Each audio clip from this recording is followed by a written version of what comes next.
ये भाई खंडराट ये अभी हम लोग आ रहे हॉरर प्लेस में। अभी इधर रात के टाइम नहीं आ सकते, सुबह के टाइम आ रहे हैं।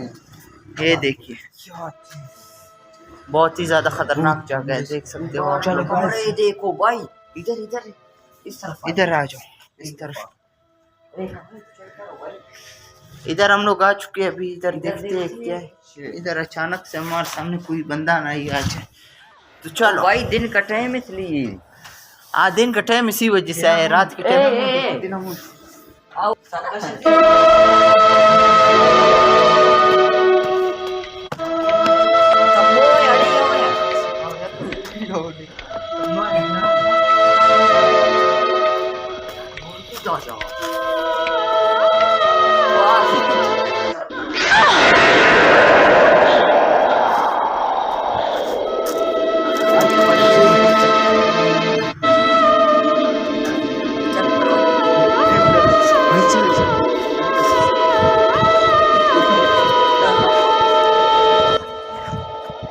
Part 2. Subscribe to Yes.